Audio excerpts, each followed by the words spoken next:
Right, let's just say it. This sequel should not have worked. Happy Gilmore 2, nearly 30 years after the original. Sandler returns to the T-Box after all this time. Now, on paper, it sounds like one of those straight-to-streaming, less quick money grab, but it's actually great. It's not as funny as the first one, in my opinion, but I believe it to be a better film. Today, we're smashing through Happy Gilmore 2. We'll dive into the full plot, the emotional core, the surprise cameos, there's a fair few, and whether, this shake-up is just plain mad. And I believe it to be, but it's great. And I think it pays off.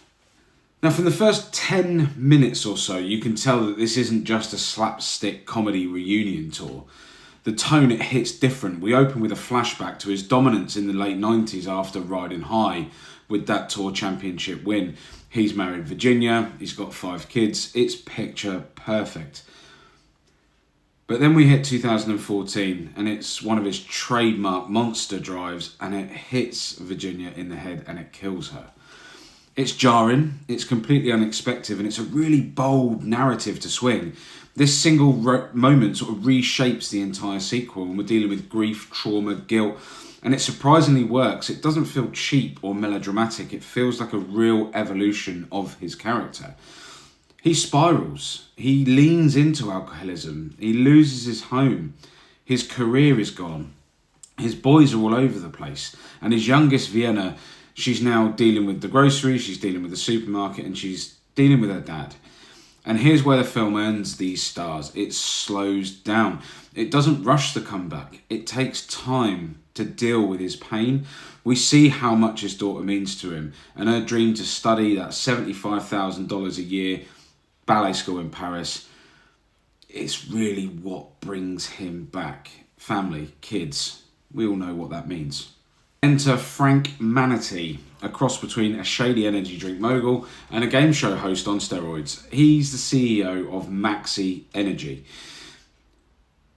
He's got this new golf league, Maxi Golf, and I have to say, this guy is a great cast. He's the Wolf of Wall Street mixed with WWE style branding. It's pretty clever. He wants Happy to be the face of this new extreme golf revolution. Longer drives, louder crowds, ridiculous course designs. It's basically the XFL of golf. Happy initially refuses, but the motivation to help his daughter and the encouragement from John Daly, yes, the legend himself, gets him back on track. And here we get a classic training montage, sort of going back through his old courses and all of these sorts of things. He's fighting his demons and he is back. The golf cart crash during his first return to the game is chaotic. It's hilarious, it's tragic, and it's exactly what you'd expect from a drunken comeback attempt. And that scene alone reminds us that this is still Happy Gilmore. He's just got a few scars to bear. One of the great weird callbacks is he's got to go to Alcohol Anonymous, as it were, but it's now run by Hal L. Yes, the same caretaker from the first film. But somehow he's wormed his way into this addiction recovery, and there's a bit of a deep cut with an absurd callback, and this actually lands. Their scenes together, they are awkward, hilarious, quietly intense. Hal pretending to have changed while clearly he's a fraud, and he adds this underlying tension to every group meeting. It's comedy laced with menace, and it gives Happy someone to actively resist beyond just golf. We've also got Vienna. She's brilliantly played by one of the scene's breakout stars here, obviously one of his daughters. She becomes the emotional centre. She's more mature than her dad. She's grounding him, challenging him, and giving him that purpose. Their bond is beautiful. Honestly, their scenes remind me of like The Pursuit of Happiness, just funnier, putters, beer cans rather than money. But, I've had to take alcohol off of my mum before she passed, and I know how difficult that can be, so it was really easy to empathise with that storyline. Now, Happy qualifies for the Tour Championship. It's not easy, he's got to earn his spot, and we get a full breakdown of rounds 1 through 4, and it's here that the film blends that sports legacy, drama, and nostalgia. Rounds 1 to 3 is solid, he is way in front. There's decent golf action, but round 4, this is where it starts to go all wrong for him. It's Mother's Day. Happy sees Virginia on the green and he breaks. He gets drunk mid-round. and his performance falls apart. He goes from 1st to 6th. And the winner of the tournament is Billy Jenkins. He reveals that he's actually a maxi golf player who entered the tour just to prove a point, and he mocks the system. And he then vacates his win. And only the top 5 get on to the Maxi Golf PGA Showdown. Happy finished 6th, but because this guy's dropped out, this is how he gets back in. The twist was great. It mocks the idea of showboating athletes, and it pushes Happy further into the underdog seat. I loved it. It was great. Now this is where the fans rose. Shooter McGavin is back. He has been in psychiatric care since 1996, still haunted by losing to Happy. But Frank releases him, hoping to recruit him to Team Maxi. Shooter's disgusted by the whole operation, especially when he finds out that all Maxi Golf players have had their ligaments removed in their back, which allows them to increase driving distance. It's a bit silly, but it adds to the story, and it is really quite funny how it works.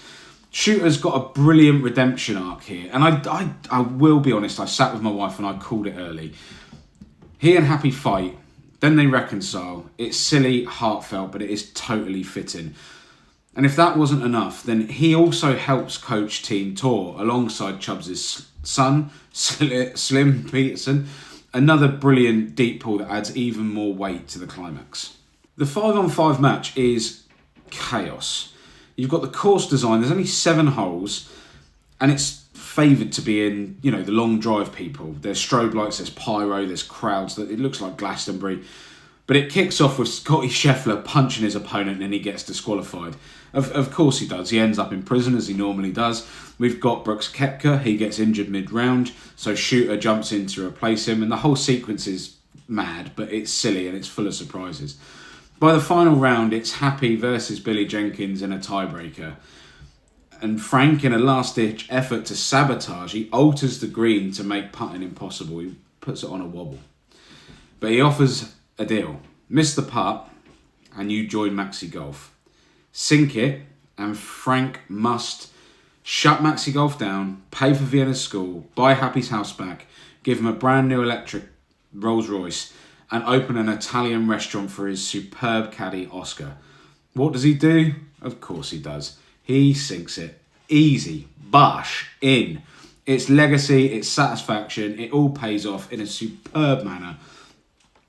I was worried going in. I thought this is going to be great or trash. Unfortunately, we got great. Now, the final scenes, they do wrap up beautifully. Hal gets exposed and arrested. Frank's empire collapses after Maxi Energy is revealed to cause massive oral health issues. Of course it does. He's got horrific breath.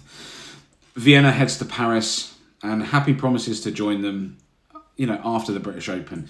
His house is restored. The family is reunited. And yes, of course it's cheesy, but it's cheesy because it's great and it's totally earned. It's not just a comedy sequel. This is about second chances. It's about owning your mistakes, putting in the work and putting family first. It might not have a quote a minute for of the first film, but what it does have is that underlying heart and the emotional weight of the movie that sort of comes back. And I wasn't expecting it. Also, 74 cameos. If you can name all of them, let me know. But I mean, it wasn't perfect. I grew up watching this movie just for a bit of fun, but it gives us that payoff, it gives us that hope, and it's great. Now, if you love the original, you have to give this a swing. If you've already seen it, of course, what was your favourite moment? Let me know in the comments. Was it Shooter's return? I think his turn and arc might be my favourite. Or is it just Happy finally getting his swing back? Smash that like button, tee off that subscribing bell, and keep it locked in right here on Gedgehammer Reviews. We are smashing through cinema one golf ball at a time. However, you know what it is. Keep on smashing. Have an amazing day. I'll see you on the next one.